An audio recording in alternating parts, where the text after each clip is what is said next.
Oscar De La Hoya, Jab Judah. Definitely not. I said Zab. Yeah, well, Mosley.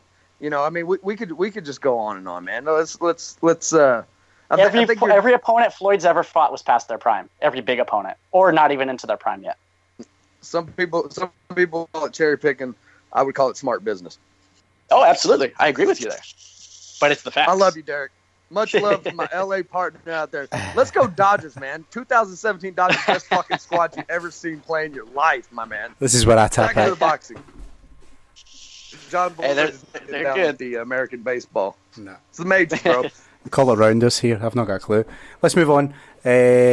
Steve Harvey asked us, guys, what did you make of Conor's monkey comments, and were they racist or in jest? Steve Harvey, I thought that guy had a Family Feud show to do. I'm pretty sure they have him working 5 days a week doing that. Love your inspirational speeches, though, my man. You are an inspiration to a lot of people, not just black people, but a lot of people, Steve. So, Mr. Harvey, I should say, while I appreciate your question, and, man, I ain't gonna lie. I can't lie to you, dude. When he made the monkey comments, that's the fucking shit that came to my mind, dude. I mean, especially, at the time when you see all this crazy shit going on. And, I'm glad that I'm about 1,500 miles away, or probably more like close to 2,000 miles away. Derek is an extra 1,600 from that. So we're talking about, a good 3,500 miles away from this crazy shit that's going on in Carolina, which please don't reflect none of that on us, all the fans that are internationally listening to us, man. Please don't. A lot of us are a lot more calmer than now West Texas is a conservative place, man. We don't have a bunch of fucking Nazis running around here, dude. We're not chomping at the bit to go fucking launch up protest signs. But when the guy made the comment, dude, and I was telling this, I said, man, well, the Irish people are kind of racist. And he said, no, they're not. And I did a little research, and maybe that's the opposite of the truth. But someone said, how do you know Irish people are racist? I said, have you been to Boston? You know what I mean? So when he made the comments, I think you have perception versus reality when you make a statement. It doesn't matter how you intended the statement to come across. What really matters is how people perceived it. And there were people like myself that thought, man, that's some borderline shit, dude. I thought there was some innuendo to it. I don't think when you say an insult to somebody, it does not come from nowhere. You know what I mean? There has to be a root for what you said, no matter who you're talking to, whether or not you're insulting a family member or a guy you met on the street or, the bar rat sitting next to you. So I think there was some underlying shit, man. And again, I try not to judge people, but when you make statements like that in public, you had to have, a rational person would have thought before they said the shit. That could be perceived as fucking racist. So, whether it takes all kinds to make the world go round, dude, and we're not all going to get along. So, but that was my perception on the comments, man. That was just my interpretation of the situation. Fair enough. Yeah, while Kevin nails it on the perception versus reality point, and I completely agree with him there. I think that the point that what Conor was referencing was actually confused, and a lot of people think that he's talking about black people in a gym at Apollo Creed's gym, and that's actually not what he was referencing from Rocky. He was referencing the scene in Rocky 3 when the three ladies were dancing. And there's it was when the three ladies were dancing. It was when the three ladies were dancing, and that's the scene he was referencing in Rocky 3, rather, when he was preparing for Clubber Lang. So I think what he was actually meaning was a lot different than what people perceived it as. But then again, as Kevin says, there's a perception versus reality. He probably shouldn't have said it, and that's absolutely true. But I don't think there was any malintent there. I don't think there was any underlying tone there. I think that people just actually got confused with the scene in Rocky that he was actually mentioning. Fair enough. He said a couple different things that came off that way, I thought. And one of the things, too, that I noticed from these press conferences was when he started talking about Floyd's daughters. And he was saying, cute family or whatever he was saying. I'm paraphrasing, of course. But I think that comment, and the reason I bring it up is I think that comment fucking that rubbed Floyd the wrong way. I don't think he gave a shit about the monkey thing. I think it was something. Whenever it happened, I think he was like me. He was like, dude, that was kind of borderline fucking racist. But with the stuff that he said about his family, the compliments he gave to his daughters, I think that fucking pissed Floyd off. And that's probably something you don't want to do going into this deal, is really actually get under his skin. You know what I mean? A show's a show, but maybe that is a good thing, getting under his skin. Although it's that's what I was going to say. Yeah, the length I think you somebody go has to might be calculated different. as Floyd. Yeah, I think somebody has calculated as Floyd Mayweather. If you can ruffle him up a little bit, then I think that definitely plays an advantage. So who was the guy? I mean, you guys can clue me up. Who was the guy? Was there not someone that was doing a bit of dirty boxing, or he was noising Mayweather up, and then Floyd straight up hit him after the bell or something, knocked him out cold, or what was it? It was on the break. Protect yourself at all times, man. That was absolutely. for Ortiz. And Joe, one thing, hell, talking about your boy that's in Conor got Joe Cortez in his camp. Joe Cortez is the fucking type of referee that will let you get away with the dirtiest fucking shit. I seen a guy that used to come out with Fernando Vargas when he was fighting Prince Nassim Hamed. Yeah. Joe Cortez straight up let Hamed, I fucking hate the queen, man. Queen, the princess, he let him body drop him twice in the fucking fight. I'm talking about straight up over the fucking shoulder toss, right, dude. Yeah, it was it's like, dude, Joe Cortez is such a fucking prick, dude. And he called time in, told the guys to fight, and then immediately turned to go say something to the timekeeper. And yeah, Floyd tattooed his ass. People got onto him. It's like, dude, the guy just got straight up rhino fucking headbutted, dude. That's what I was gonna say. Launched himself, left both his goddamn feet, dude.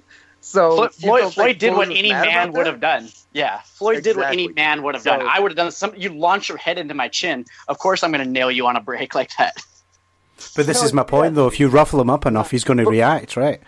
He's going to react, absolutely. Yeah, and is it going to be in a way that who knows, man? Either way, we know it's going to be an interesting fight. Let's take one more from Facebook, then we'll wrap up, guys. Victor Contreras message to say, you can't listen to Mayweather speak and listen to McGregor speak and compare the two.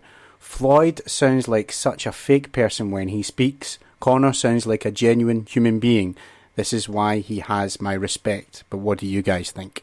To be completely honest, I actually think both of them are pretty authentic. I don't think Floyd's fake at all. Everything that Floyd's ever said has been, pretty direct, if you ask me. And the crazy thing is, people get this perception that Floyd's an actual shit talker. And Kevin, you've watched Floyd over the years. I actually don't think he is. He kind of responds more than anything. Yeah, he's flashy, but he's not exactly a great talker. He's always been pretty direct in my eyes. And obviously Conor, I think Conor's been pretty authentic as well. I think they're both pretty direct. So I can't really say who has the real versus fake approach there. I don't see it, I guess. I'll explain it to you. I'll break it down for you, D. Conor is he's an asshole, dude. You know what I mean? And I say that he's an asshole on camera. When that camera gets on, he's hamming it up a little bit, and I'm sure he's nice to all the people that come around in the circle. He's more of an asshole. Floyd has to pretend to be an asshole, and I think that fakeness comes off a bit in the fact that like you were saying earlier, that he regurgitates what he's saying, but. At the end of the day, man, and you're right about Floyd, especially later in his career, dude. I saw him make a conscious effort. Like I said, he made a conscious effort at the time of the De La Hoya fight to start being MoneyMayweather and being the bad guy. He was no longer going to be pretty boy Floyd. He revamped his whole persona. And in the later years, I think more of his true self had came out, and the fact that it's really not in him to talk shit on people. I was actually, talking about Orland Norris. The Night Train was on the this morning, and we got to talking about the fight after the show. And we were hanging out in the parking lot, and he said he reiterated everything that I've heard from people that have had personal dealings with Floyd. He said Floyd is the nicest guy. Now he said my brother Terry didn't like him. And I was like, why was that? And he said, well, they were trying to make that fight happen back in the day, and his little brother definitely did not like Floyd. But those are fighters thing. He said every time I seen Floyd, and this is at the beginning of Floyd's career, mind you.